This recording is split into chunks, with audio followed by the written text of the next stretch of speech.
एक बार एक गांव में एक साधु रहता था जो भगवान पर बहुत विश्वास रखता था।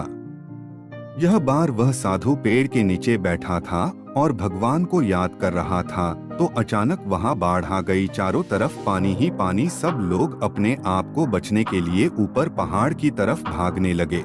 उनमें से एक आदमी देखा कि इस हालत में भी साधु जी भगवान की तपस्या कर रहे हैं। वह सोचा कि ये अपने आप को बचने के लिए कहीं जा क्यों नहीं रहे हैं, तो उसे साधु से बोला, अरे आप कहीं जा क्यों नहीं रहे हो? आप भी मेरे साथ ऊपर पहाड़ की तरफ चलो, नहीं तो डूब जाओगे।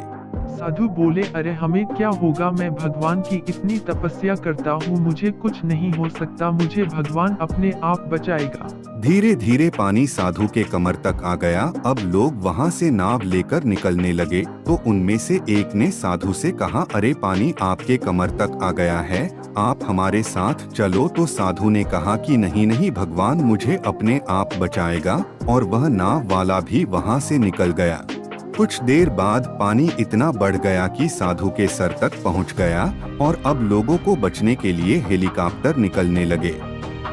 एक हेलीकॉप्टर साधु के पास आया, जो कि आखिरी हेलीकॉप्टर था। साधु के पास नीचे रस्सी फेंकी और बोला, इसे पकड़ो और ऊपर आ जाओ, नहीं आप डूब जाओगे। यह आखिरी हेलीकॉप्टर है और आपके पास में दूसरा कोई रास्ता नहीं है बचने के लिए।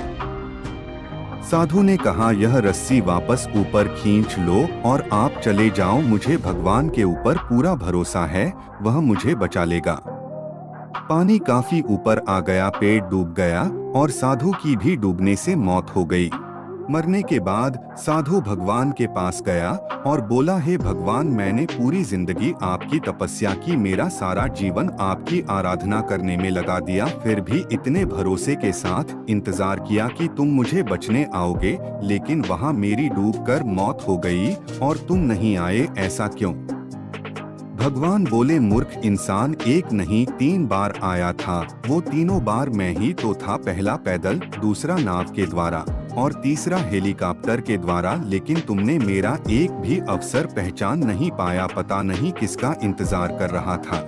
इस तरह से जिंदगी में हमें ऊपर वाला बहुत से मौके देता रहता है, लेकिन हम सब उस मौके को ठुकराकर पता नहीं किस चीज का इंतजार कर रहे होते हैं कि वो होगा तभी मैं करूँगा, और इस बात पर अड़े रहने से एक वक्त के बाद वो मौका हाथ से निकल जाता है और हम कुछ नहीं कर पाते हैं।